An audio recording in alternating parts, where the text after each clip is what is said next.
खूप वाढले त्यामुळे पुढे असा विषय आता संभाजीनगरमध्येच एक उघड आलाय अल्पवयीन होते कपिल गर्भवतीचा मानवी हा प्रकार वेगळा आहे आणि बलात्कार प्रकार वेगळा आहे. रोल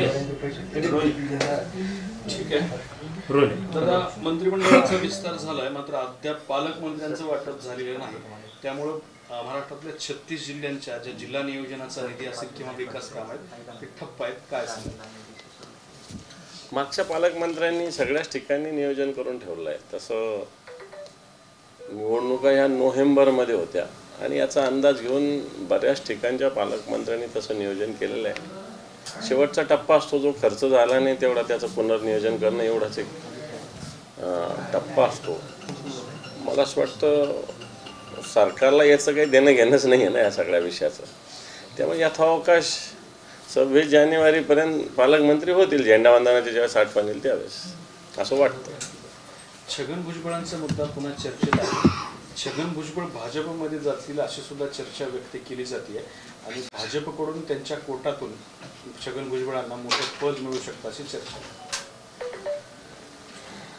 काही होऊ शकतं. आता कधी काय होईल याचा भरोसा थोडी देता येतो. परंतु ज्या पद्धतीनं भुजबळ व्यक्त होत आहेत त्या पद्धतीनं जर बघितलं तर भुजबळ अजितदादांसोबत राहतील का नाही राहतील असा प्रश्न सगळ्यांच्याच मनात निर्माण झालेला आहे. हे सत्य आहे. बीड प्रकरणामुळे धनंजय मुंडेंचं मंत्रिपद जाऊन ते मंत्रिपद भुजबळांना देऊ शकतात अशी चर्चा. मला असं वाटतं हा त्यांचा अंतर्गत विषय आहे. परंतु बीड जिल्ह्याची जी घटना आहे तिच्यात अजूनही मुख्य आरोपी सरकारला सापडत नाही आणि जे आरोपी आहेत त्यांची कोणाशी कनेक्टिव्हिटी आहे सगळ्या जिल्ह्याला काय महाराष्ट्राला माहिती आहे आणि अद्यापही सरकार याच्यावर गतीनं किंवा सिरियसली पावलं उचलत नाही हे सुद्धा सत्य आहे. त्याच्यामध्ये अंजली दमानी यांनी काल वेगळे काही आरोप केले. ते म्हणतात की भाजप प्रवेशाचा हा गेम प्लॅन आहे आणि भुजबळ फडणवीसांना भेटायला जातात पण अजित पवारांना भेटत नाही. भेटीचा राजकीय अर्थ घ्यायचा तर तो म्हणजे भाजप प्रवेश. हे तर मी कालच बोललेलो आहे की अजितदादांची भुजबळांची भेट होत नाही अजून आणि फडणवीसांची भुजबळांची भेट होते. याचाच अर्थ काय हे समजून घेतलं पाहिजे. त्यामुळे अंजली दमानिया जे काय बोलले ते काही चूक आहे असं मला तरी वाटत नाही. बजरंग बाप्पांची बीडमध्ये प्रेस कॉन्फरन्स झाली त्यामध्ये त्यांनी महत्त्वाचे खुलासे केलेले आहेत. संतोष देशमुखांना टॉर्चर करून मारण्यात आलं. शवविच्छेदन अहवालात 56 व्रण समोर आलेले आहेत आणि त्यात दुसरीकडे जे गाणं वाजवलं जाते आरोपीच्या संबंधितांकडून की बाप तो बाप रहेगा काय सांगतात वक्त वक्त ये बात आहे. अधिकारी सुद्धा आरोपीचे स्टेटस ठेवत आहेत असं त्यांनी सांगितलं. सत्य या गोष्टी मी सभागृहात बोललो विधिमंडळाच्या की जर आपण जर तपासलं असेल रेकॉर्ड तर या गोष्टी ऑलरेडी मी बोललेलो आहे की ज्या पद्धतीनं हाल करून या संतोषांना देशमुख या सरपंचाला खून करण्यात आला त्याप्रमाणे आरोपी आणि पोलीस यांचे हॉटेलमधले व्हिडिओ समोर आहे आणि पोलीस स्टेशन समोर नुसतं गाणं नाही वाजवलं तर पोस्टर्स लावले होते बाप तो बाप रहेगा. एवढी हिंमत गुन्हेगारांची आहे याचाच अर्थ पोलीस आणि गुन्हेगार मिळालेले आहेत. बजरंग बाप्पा यांनी घोषणा केली की 28 तारखेला ते मोठ्या मोर्चाचं आयोजन करणार आहे. 28 तारखेला जर कारवाई नाही झाली तर बजरंग सोनवणे हे 1 तारखेपासून आमरण उपोषणाला बसणार आहेत. बिलकुल त्यांनी भावना सर्वसामान्य जनतेची भावना व्यक्त केलेली आहे. कारवाई झालीच पाहिजे आणि त्याच्यासाठी सर्व बीड जिल्हा एकवटतोय. दहशतवाद गुंडागर्दी याच्याविरुद्ध बीड जिल्हा एकवटतोय कारण बीड जिल्ह्यामध्ये ज्या पद्धतीनं दादागिरी होते दहशतवाद होतो गुंडागर्दी होते सर्वसामान्य माणसाचा आवाज दाबला जातो दिवसा डोळ्या पिस्तूल घेऊन लोक फिरतात पोलीस त्यांना संरक्षण देतात. तर याच्याविरुद्ध आवाज बीड जिल्ह्यातील जनतेनं उचललाच पाहिजे आणि तो उचलत असेल तर त्याला जनता मोठ्या प्रमाणावर सहकार्य करेल.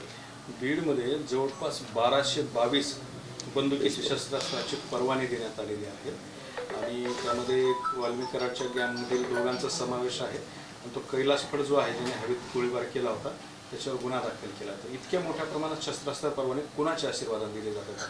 हे फक्त परवानेधारक 1222 आहे. विदाऊट परवानेधारक आणि ज्यांच्याकडे अशा पद्धतीनं हत्यारं हे अनेक लोक या बीड जिल्ह्यात आहे. पोलिसांनाही चांगल्या पद्धतीनं माहिती आहे. बीडमध्ये लहान पोरांना सुद्धा कट्टा जर एखादा घ्यायचा तर तो मिळतो. अशा प्रकारची स्थिती आत्ताच बीडमध्ये 8 दिवसापूर्वी दिवसा गोळीबार झालेला आहे. आणि म्हणून बीड जिल्ह्याचा मी सांगतो काय, दहशतवाद आणि गुंडागर्दीचा हैदोस माजलेला आहे. गोपीचंद पडळकर म्हणाले की महाराष्ट्र पुरोगामी राज्य आहे, हे सर्व थोतांड महाराष्ट्र प्रचंड जातीवादी हे डोक्यात फिट करून घ्या. मला नाही वाटत असं.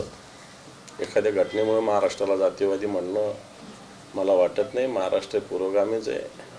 छत्रपती शिवरायांच्या, महात्मा ज्योतिबा फुलेंच्या, डॉक्टर बाबासाहेब आंबेडकरांच्या आणि शाहू महाराजांच्या विचारावर चालणारे राज्य आहे. एक अर्ध माणसाने जर मला असं वाटतं असा विचार सोडला असेल तर महाराष्ट्र तसा झाला असं समजता येणार नाही, असं मला तरी वाटतं. अजित पवार यांनी सूचना दिल्या आहे की जे DPDCचे पैसे असतात ते विनाकामाच्या ज्या गोष्टी नव्हे त्यावर यापुढे ते खर्च करू नये आणि ज्या गोष्टी गरजेच्या आहेत तिथेच आता हे करावं, असं स्ट्रिक्टली आता ते भूमिका घेतलीच पाहिजे.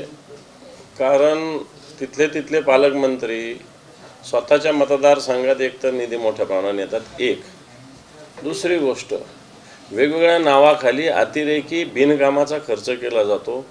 2 या गोष्टी होत असताना जिल्हा नियोजन मंडळ, कलेक्टर हे हातचं बावलं झालं आहे पालकमंत्र्यांचं. म्हणून याच्यामध्ये अजितदादांनी कडक पावलं DPDCच्या बाबतीत उचललीच पाहिजे. कारण DPDC ही खऱ्या अर्थानं जिल्ह्याच्या विकासाची एक धमनी असते. ठीक आहे, राज्यस्तरावर निधी येत असतो, परंतु तेवढंच महत्त्वाचं जिल्हा नियोजन मंडळ असतं. अजितदादासारखा करारी बाण्याचा माणूस निश्चित याच्यात जर तीव्र आणि कडक पावलं उचलले तर मला असं वाटतं की जिल्ह्याच्या विकासाचं एक नियोजन शिस्तबद्धरित्या पुढे जाऊ शकेल. गेल्या काही वर्षात ईडीवर अनेक गंभीर आरोप झाले. आता सुप्रीम कोर्टाने ईडीला एक लक्ष्मण रेषा आखली आहे, ज्यात ईडीला मोबाईल आणि लॅपटॉप तपासण्यासाठी आता अनुमती नसणार. म्हणजे इलेक्ट्रॉनिक वस्तूच्या रेड पडल्यानंतर खाजगी इलेक्ट्रॉनिक वस्तू ईडी जप्त करायचा, आता ते करू शकत नाही असं न्यायालयाने सांगितलेलं आहे. चांगलं आहे, कारण ईडीची दहशतवाद, ईडीची सुद्धा दादागिरी आहे. तसं ईडी सत्ताधाऱ्या पक्षाच्या हातचं बावलं बनलेलं आहे. आणि म्हणून हळूहळू होत नाही, सुप्रीम कोर्ट जागं होत आहे, याचं स्वागत आहे. देवेंद्र फडणवीस यांची बदनामी करणारे व्हिडिओ काही पोस्ट केल्याबद्दल सायबर सेलने आता कारवाई सुरू केलेली आहे आणि अनेकांवर आता गुन्हे दाखल सुरू केले आहेत. सगळ्यांच्याच बाबतीत असं व्हायला पाहिजे का?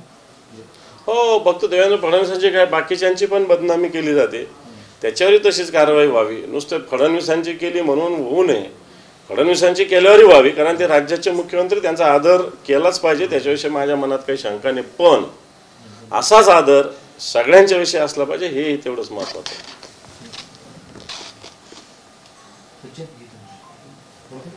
Okay, thank you. दीपक केसरकरांनी असा आरोप केला की मला मंत्रिपद न देण्यासाठी आणण्याचा प्रयत्न केले, तुमच्यामधलीच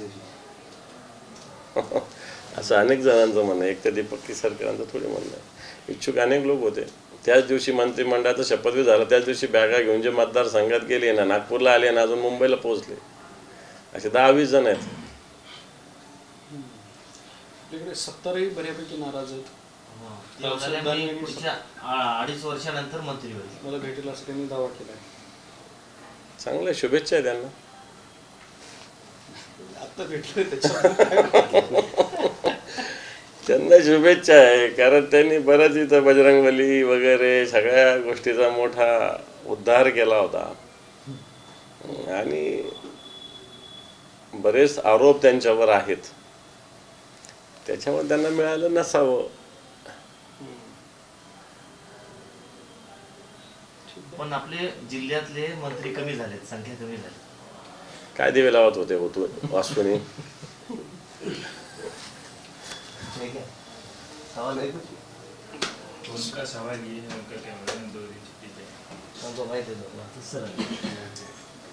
ओके ओके सर, काय प्रश्न माझ्याकडे काय भेटायला ओके. ते म्हणे जिल्ह्यातले मंत्री कमी झाले. म्हणलं काय दिवे लावले जे होते त्यांनी? जर ह्या जिल्ह्यातल्या मंत्र्यांनी काम केलं असतं तर अब्दुल सत्तारांना सुद्धा एवढं इलेक्शन जिंकण्यासाठी संघर्ष करावा लागला नसता. संदीपान भुमरे होते, त्यांच्या मुलाला मार खावा लागला नसता एवढा. तुम्हाला नोटीस आली आहे तरी मार खावा लागेल. करा ना, मी तर वाट बघतो त्याची. आणखी नोटीस द्या माझं, तुम्ही तर त्याला काय घाबरतो त्या विषयाला. आता आपलं बोलणं संपलेलं आहे म्हणून सांगू मी. पालकमंत्री मंत्री काय करताय बस झालं नाही आता.